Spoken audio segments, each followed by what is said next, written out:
Hello viewers, welcome to our Kavirani Academy channel. Already Parishya to Praveen exam variko October 2020 க்கு வரக்கூடிய model question papers போட்டுருக்கோம். உங்களுக்கு already தெரியும். இப்போ பிராத்மிக S A with answers ஓட போட்டுருக்கோம். அதாவது क्वेश्चन with answers ஓட வீடியோ போட்டுருக்கோம். Next week வந்து உங்களுக்கு ப்ராப்பரான exam rules and how to download the question paper இத பத்தி எல்லாம் நம்ம பார்க்கலாம் டீடைலா. ஏன்னா இன்னும் 1 week டைம் இருக்கு. டீடைல்ஸ் வந்து சேஞ்ச் பண்ணிக்கிட்டே இருக்காங்க. சோ நெக்ஸ்ட் வீக் வந்து டெஃபினட்டா அவங்க எந்த ரூல்ஸும் சேஞ்ச் பண்ணாம கரெக்டா நம்மளுக்கு என்ன பண்ணணும்ங்கறத கரெக்டா கொடுத்துருவாங்க. சோ நம்ம நெக்ஸ்ட் வீக் வந்து how to download the hall ticket, how to download the question paper இதெல்லாம்ங்கறத நம்ம பார்க்கலாம். அப்புறம் அது மட்டும் இல்லாம இப்போ நான் பிரவீன் பூர்வாத் எக்ஸாமுக்கு வரக்கூடிய ஒரு மாடல் எஸ்ஸே ரமாநாத் அப்படிங்கிறது எப்படி எழுதணும் அப்படிங்கறத நான் போட்டிருக்கேன். அதாவது அந்த ஃபார்மேட் கொடுத்திருக்கேன். உங்களுக்கு நான் ஆல்ரெடி வீடியோல மென்ஷன் பண்ணியிருப்பேன். இதெல்லாம் போட்டு எழுதுங்க. இதுதான் மெயினான பாயிண்ட்ஸ் அப்படிங்கறத மென்ஷன் பண்ணி இருப்பேன். இப்போ ஒரு மாடல் ஒரு சாம்பிள் எஸ்ஸே மட்டும் நான் போட்டிருக்கேன். இது வந்து நீங்க விஷாரத்துல இருந்து பிரவீன் வரைக்கும் இந்த மாடலை நீங்க எல்லாத்துக்கும் யூஸ் பண்ணிக்கலாம். அதாவது எதுக்கு எஸ்பெஷலி ஃபார் ஏஹாங்கி, கஹானி, உபன்யாஸ், நாடக் இதுக்கு எல்லாத்துக்கும் வந்து இது வந்து இந்த ஃபார்மேட் கரெக்டா இருக்கும். சோ நீங்க இந்த மாதிரி ஃபாலோ பண்ணி நீங்க எழுதிக்கலாம். அதே மாதிரி இப்போ வீடியோ டிஸ்கிரிப்ஷன்ல நீங்க இதை கிளிக் பண்ணீங்க, அதாவது கூகுள் டிரைவ்ல போய் அந்த லிங்கை கிளிக் பண்ணீங்க அப்படின்னா உங்களுக்கு பிடிஎஃப் ஃபார்ம்ல இந்த எஸ்ஏ டவுன்லோட் ஆகும். சோ அதை எடுத்து நீங்க ரீடிங்க்கு யூஸ் பண்ணிக்கலாம். சோ டிஸ்கிரிப்ஷன்ல போங்க, கூகுள் டிரைவ் லிங்கை கிளிக் பண்ணுங்க, பிடிஎஃப் டவுன்லோட் ஆகும். அதை பிரிண்ட் அவுட் எடுத்து நீங்க இந்த எஸ்ஏவை படிக்க ஆரம்பிச்சிருங்க. மறக்காம கமெண்ட் அண்ட் ஷேர் பண்ணுங்க, சப்ஸ்கிரைப் பண்ணுங்க. ஓகே வியூவர்ஸ், வாங்க நாம இப்போ பார்க்கலாம். பிரவீன் பூர்வாத் ஃபர்ஸ்ட் பேப்பருக்கு வரக்கூடிய ரமாநாத் எஸ்ஏ.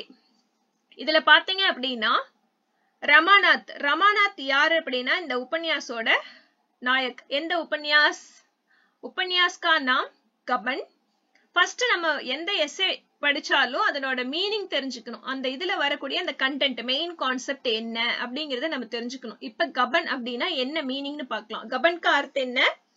அமானத் கி ரஹம் கா ஜானா அப்படின்னா என்ன மீனிங்? அமானத் அப்படின்னா என்ன மீனிங்னா டெபாசிட். ரஹம்னா டோட்டல் அமௌண்ட். சோ டெபாசிட் அமௌண்ட்டை கையாடல் பண்றது, அதுதான் வந்து அதாவது மிஸ் அப்ரோப்ரியேஷன். இங்கிலீஷ்ல என்ன அப்படின்னா மிஸ் அப்ரோப்ரியேஷன் தான் கபன் கா மீனிங். அமானத் கி ரஹம் காஜானா. சோ கையாடல் பணம் வந்து கையாடல் பண்ணிருது, அதாவது எடுத்துறது.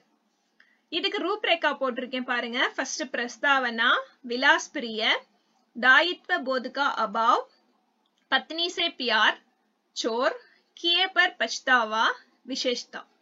சோ இந்த ஹெட்டிங்ஸ் அதாவது உள்ளுக்குள்ள நீங்க வந்து என்ன எழுத போறீங்க, என்னென்ன கண்டென்ட் போட்டு நீங்க எழுத போறீங்க அப்படிங்கிறதுக்கு ஒரு சாம்பிள் இது. சப்போஸ் இதுல வந்து உங்களுக்கு ஏதாவது தெரியாது அப்படின்னா அந்த ஹெட்லைன் இங்க கொடுக்காதீங்க. ஏன்னா இங்க ரூப்ரேக்கால என்ன ஹெட்லைன் கொடுத்துருக்கீங்களோ அதனோட கண்டென்ட் எல்லாமே உள்ளார வந்திருக்கணும்.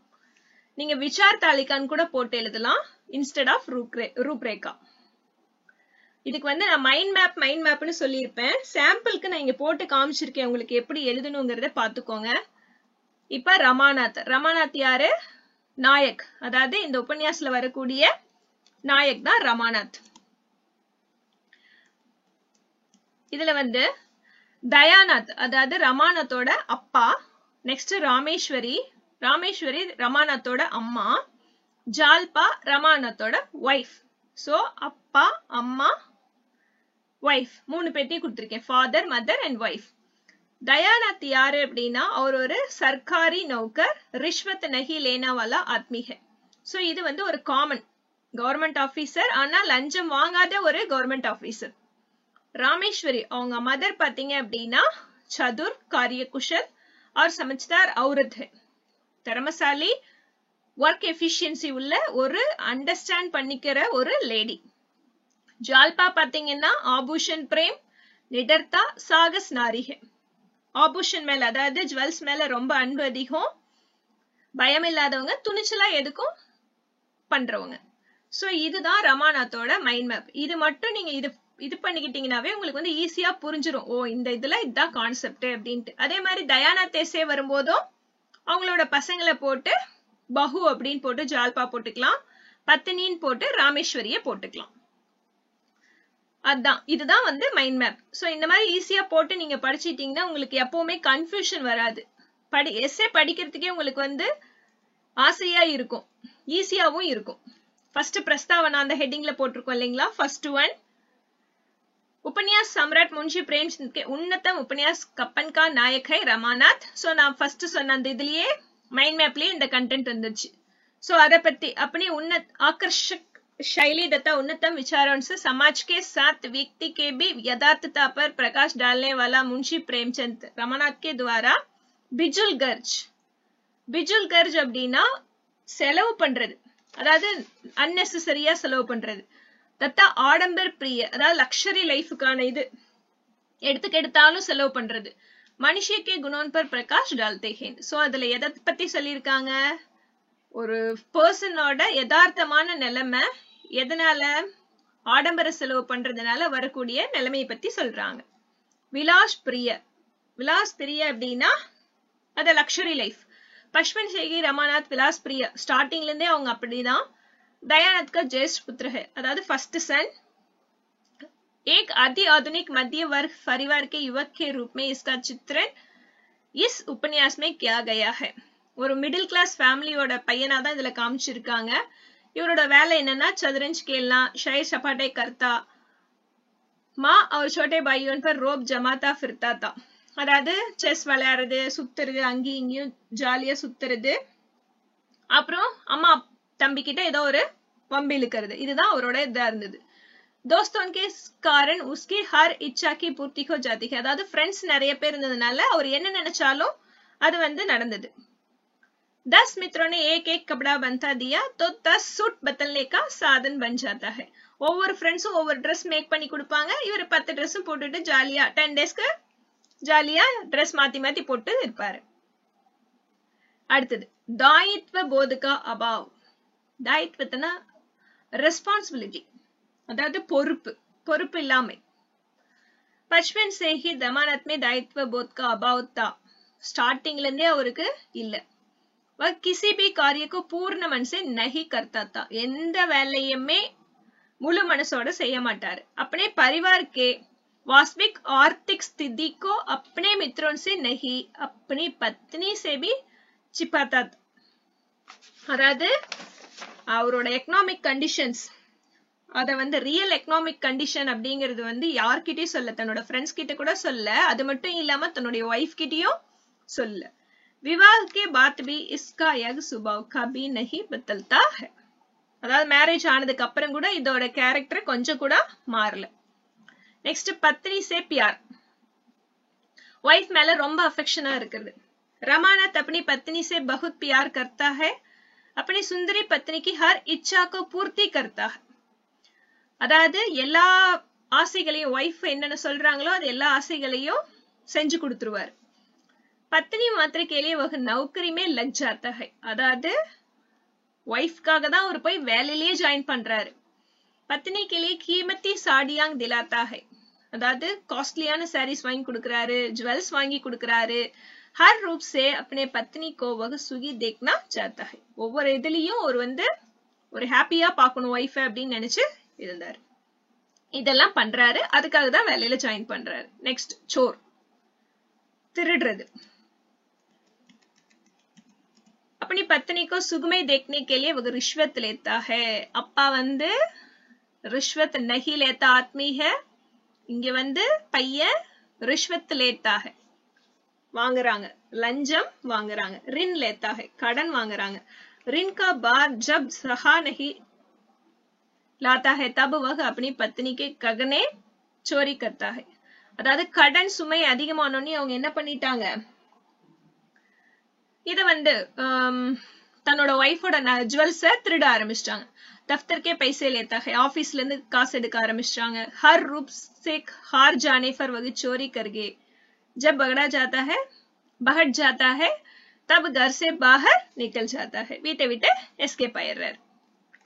பிடிச்சோன்னையும் வீட்டை விட்டு எஸ்கேப் ஆயிடுறாரு. நெக்ஸ்ட் கியே பர் பச்தாவா, செஞ்சதுக்காக வருத்தப்படுறது. घर जोड़कर जब कलकत्ता जाता है, வீட்டை விட்டு कलकत्ता போயிடுறாரு. तब वह पुलिस के प्रलोभन तथा धमकी से क्रांतिकारियों के विरुद्ध गवाही देने तैयार हो जाता है. அதாவது எப்ப கல்கத்தா போறாரோ அப்ப போலீஸ் கிட்ட பிரலோபன் அப்படின்னா தூண்டல், டெம்டேஷன். போலீஸோட தூண்டலால இவர் என்ன பண்றாரு, தூண்டலாலையும் சத்தமா பேசுறதுனாலயும் இவர் வந்து கிராந்திக்கார அதாவது புரட்சியாளர்களுக்கு எதிர்ப்பா பேசுறதுக்கு ரெடியா இருக்காரு, ஆப்போசிட் இதுல இருக்காரு. अपने पति से मिलने उनके घर लाने जालपा भी वहां जाती है. அவங்க எப்படியாவது வீட்டுக்கு கூட்டிட்டு வந்துடணும்னு சொல்லிட்டு ஜால்பாவும் அங்க போறாங்க. जब उसे मालूम होता है कि अपने पति रमानाथ क्रांतिकारियों के विरुद्ध गवाह देकर पुलिस का पक्ष लेने वाला है, तब वह बहुत दुख का अनुभव करती है. அதாவது எப்ப வந்து அவங்க போலீஸ்காரங்க பக்கம் சேர்ந்துட்டு புரட்சியாளர்கள் பக்கம் வந்து இல்லையோ அப்படின்னு தெரிஞ்சோன்னே உடனே ரொம்ப துக்கப்படுறாங்க ஜால்பா. अपने पति को एक सबक सिखाने के लिए वह क्रांतिकारी दिनेश के घर में सेवा करने लगते. சோ இவங்க என்ன பண்றாங்க, எப்படியாவது இவங்கள திருத்தணும், அதாவது ரமாநாத்தை திருத்தணும் அப்படின்னு சொல்லிட்டு ஜால்பா தினேஷோட வீட்டுல போய் நௌகரிக்கா காம் கர்த்தி, அதாவது ஒரு சர்வெண்டா சேர்றாங்க, ஒரு ஒர்க் பண்றாங்க. अपने पत्नी के इस व्यवहार से रमानाथ का दिल बदल जाता है. அவரோட மனசு உடனே சேஞ்ச் ஆகுது. रमानाथ का मन परिवर्तन होता है, மைண்ட் உடனே சேஞ்ச் ஆகுது. वह क्रांतिकारियों का पक्ष लेता है. அவங்களும் போலீஸ்க்கு ஆப்போசிட்டா போராட்டம் பண்றாங்க. विशेषता उपन्यास के आरंभ में विलासिता का रूप बनकर आने वाला रमानाथ अंत में बिल्कुल बदल जाता है. உபன்யாசோட ஸ்டார்டிங்ல ஒரு லக்ஸரி ஆடம்பரமான லைஃப்ல இருந்துட்டு இருந்த நம்ம ரமாநாத் கடைசியா டோட்டலா அப்படியே சேஞ்ச் ஆயிடுறாரு. अपने स्वार्थ तथा गलतियों पर पछताते हुए वह क्रांतिकारियों का पक्ष लेता है. சோ தன்னோட சுயநலமான தன்னுடைய தவறான இதுக்கு வந்து வருத்தம் தெரிவிச்சு அவரு புரட்சியாளர்கள் பக்கம் சேர்ந்துடுறாரு. देश का पक्ष लेता है, அதாவது நம்ம தேசத்தின் பக்கம் இருக்காரு. अंत में वह अपना सारा कुहर छोड़ता है. குஹர்மன்னா எல்லா அவர்கிட்ட இருக்கிற எல்லா கெட்ட செயலையும் छोड़ता है, விட்டுறாரு. पाठकों के मन में वह स्थान पाता है. படிக்கிறவங்களோட நம்மள மாதிரி படிக்கிறவங்களோட மனசுல அவர் ஒரு தனி இடத்தை பிடிச்சிருக்காரு Ramanath. So all the best from Kavirani academy. இதுதான் ஒரு மாடல் எஸ்ஸேக்கான ஃபார்மேட். அதாவது உங்களுக்கு வந்து இப்படிதான் எழுதணும், இதுதான் ஃபார்மேட், நீங்க இப்படி ப்ரிப்பேர் பண்ணி தான் எழுதணுங்கிறத நான் சொல்லிட்டேன். நீங்க மத்த அதர் எஸ்ஸேஸ் எப்படி படிக்கிறீங்களோ அது வந்து அதுக்கு தகுந்த மாதிரி நம்ம பேராகிராஃப் ஹெட்டிங் போட்டுக்கணும். பேராகிராஃப்ல எந்தெந்த ஹெட்டிங் வந்து அதிகமா யூஸ் பண்றாங்க, எந்தெந்த வேர்டு வந்து அதிகமா யூஸ் பண்றாங்களோ அதை வந்து நீங்க ஹெட்டிங்கா யூஸ் பண்ணிக்கலாம். சோ நல்லா படிங்க, ஹை ஸ்கோர்ஸ் பண்ணுங்க. உங்களுக்கு வந்து ஏதாவது டவுட் இருந்துச்சுன்னா கமெண்ட் பண்ணுங்க, சப்ஸ்கிரைப் பண்ணுங்க. Thank you for all the viewers.